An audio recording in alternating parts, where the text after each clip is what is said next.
Hello అందరికి నమస్కారం అండి. ఇది డైసీస్ కుక్ బుక్. ఈరోజు నేను ఒక వెజిటేరియన్ కర్రీ తయారు చేయబోతున్నామండి. మిక్స్డ్ వెజిటబుల్ కర్రీ అనొచ్చు, మలయాళంలో దీనికి అవియల్ అంటారండి. దానికి కావాల్సిన ఇంగ్రీడియంట్స్ ఏంటంటే చిక్కుడికాయ ఇంత తీసుకున్నాను. చిక్కుడికాయ, ఒక పెద్ద క్యారెట్, వంకాయ, ఒక 6-7 దొండకాయ, సొరకాయ, ఒక చిన్న సొరకాయలు ఆకు తీసుకున్నాను. బూడిద గుమ్మడికాయ ఉంటే అవి ఇంకా బాగుంటాయండి. ముళ్ళంగాడ 2 తీసుకున్నాను. ఉల్లిపాయలు కొన్ని, బంగాళదుంప ఒక 2, కావాల్సినంత కరివేపాకు, మళ్ళీ దానికి కొంచెం చింతపండు రసం కావాలండి, కొంచెం లైట్గా, కావాల్సినంత పసుపు, ఉప్పు. మళ్ళీ దానికి మెయిన్గా కావాల్సింది కోకోనట్ అండి. ఒక చిన్న కోకోనట్, అందులో ఒక హాఫ్ టేబుల్ స్పూన్ జీలకర్ర వేసుకొని నూరేసి పెట్టుకున్నాను. మెత్తగా నూరకూడదు, రవ్వలాగా నూరుకోవాలి అంతే. ఒక హాఫ్ గ్లాస్ వాటర్ కూడా పడతాయి, వాటర్ కూడా ఎక్కువ పడదండి. ఇంతేనండి. ఇంకా ఇవి ఎలాగ తయారు చేయాలో చూపిస్తాము. చేసే గిన్నె ఇదండి. ముందు మనం ఎక్కువ బాయిల్ అవ్వడానికి ఎక్కువ ఏ వెజిటబుల్ టైం తీసుకుంటుందో అది ముందు వేయాలన్నమాట. అందుకని ముందు నేను చిక్కుడికాయ వేసుకుంటున్నాను. చిక్కుడికాయ తర్వాత దొండకాయ వేసుకుంటున్నాము. ఇప్పుడు దొండకాయ తొందరగా ఉడకట్లేదండి, అందుకే దొండకాయ కూడా ముందుగా వేసుకుంటున్నాము. ఇలా వేసుకోవాలి. తర్వాత సొరకాయ వేసుకుంటున్నాము. హాఫ్ ముక్కలు వేసుకున్న తర్వాత పచ్చిమిర్చి కట్ చేసి పెట్టుకున్న పచ్చిమిర్చి వేయాలండి. సొరకాయ వేసుకుంటున్నాము. మళ్ళీ కట్ చేసి పెట్టుకున్న ఒక 10-12 పచ్చిమిర్చి వేసుకుంటున్నాము. తర్వాత క్యారెట్ వేసుకుంటున్నాము. వంకాయ లాస్ట్లో వేసుకోవచ్చు. క్యారెట్ వేసుకుంటున్నాము. తర్వాత బంగాళదుంప,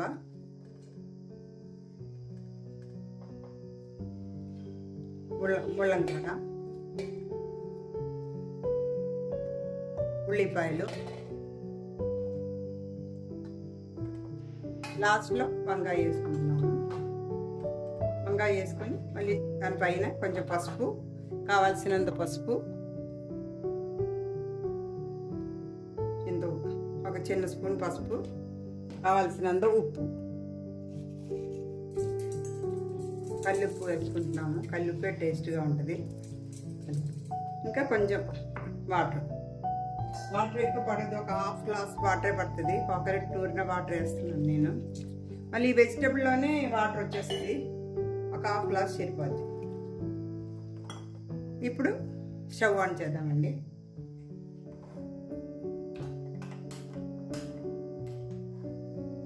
ముందుది బాయిల్ అయ్యే వరకు, అంటే మరిగే వరకు ఫుల్లో పెట్టుకోవాలి. మరిగింది అని తెలిసేసరికి సిమ్లో పెట్టుకోవాలి. సిమ్లో పెట్టేసి చేయాలి, లేకపోతే అడుగు పట్టేస్తుంది. ఇప్పుడు ఆ వెజిటబుల్లో వాటర్ అన్నీ వచ్చేసి బాగా బాయిల్ అవుతుంది అనమాట. హాఫ్ది బాయిల్ అయిన తర్వాత ఇలా తిప్పేసి మళ్ళీ పైన ఉన్నది కిందకి తిప్పేసేసి మళ్ళీ బాయిల్ చేయాలండి. పైన కరివేపాకు వేస్తున్నాను. ఇప్పుడు కొంచెం వేసి లాస్ట్లో కొంచెం వేసుకోవచ్చు. మూత పెట్టుకోవాలి.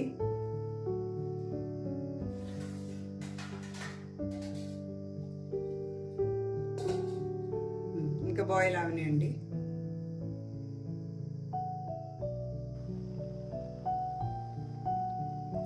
మరిగిందండి. మరిగినప్పుడు నేను సిమ్లో పెట్టుకున్నాను అని బాగా మూత పెట్టేసి సిమ్లో పెట్టుకున్నాను.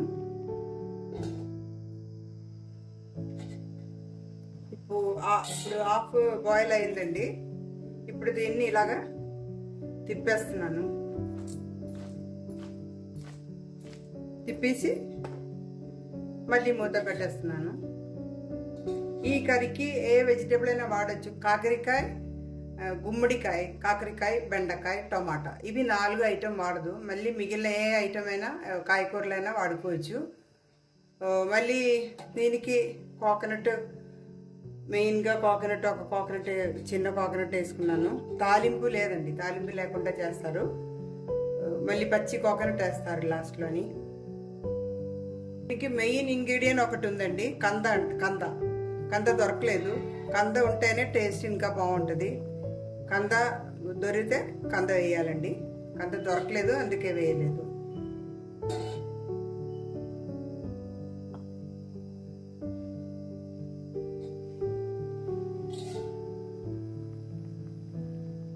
మొత్తం 1 కేజీ వెజిటేబుల్ ఉండొచ్చు. 1 కేజీ వెజిటేబుల్కి ఒక చిన్న కొబ్బరికాయ తీసుకున్నాం. వెజిటేబుల్ ఫుల్ ఉండేది గిన్నె. బాయిల్ అయ్యేసరికి హాఫ్ అయిందండి. కేజీ వెజిటేబుల్ హాఫ్ అయింది.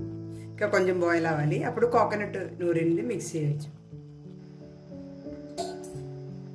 ముక్కలు ఇప్పుడు బాగా బాయిల్ అయిందండి. ఇదిగోండి. ఇప్పుడు ఇలాగ మధ్యన ముక్కలు సైడ్న పెట్టి మధ్యన ఇలా పెట్టేసి కోకోనట్ నూరింది ఇలా వేసుకోవాలండి. మధ్యన వేసుకొని ముక్కలన్నీ ఇలా పైన వేసుకోవాలి. కొద్దిగా వేడెక్కనివ్వాలి. కోకోనట్ బాగా వేడెక్కాక అప్పుడు మిక్స్ చేద్దాము. కొంచెం చింతపండు వేస్తున్నాను.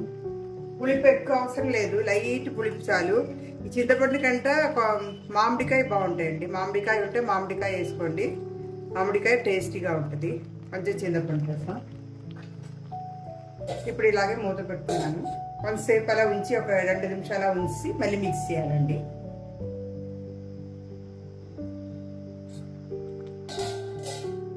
ఇంకా మిక్స్ చేద్దాము బాగా.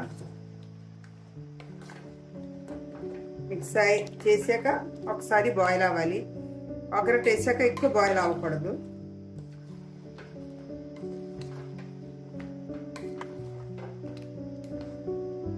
ఓణం పండగకి మెయిన్గా చేసే కర్రీ ఇవేనండి. చాలా టేస్టీగా ఉంటుంది. ఈ కర్రీ చపాతీ కూడా సూపర్గా ఉంటాయండి. ఈ ఒక్క కర్రీ చాలు, ఇంకే కర్రీ అవసరం ఉండదు. అంత టేస్టీగా ఉంటుంది. హెల్దీ కూడాను. అన్ని వెజిటేబుల్ వేసుకోవచ్చు.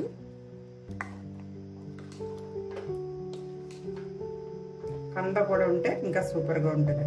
ఇప్పుడు బాయిల్ అవ్వాలి. బాయిల్ అయ్యాక ఉప్పు పులుపు సరిపోయిందో లేదో, కొంచెం బాయిల్ అయ్యాక ఉప్పు పులుపు సరిపోయిందో లేదో చూసుకోవాలి.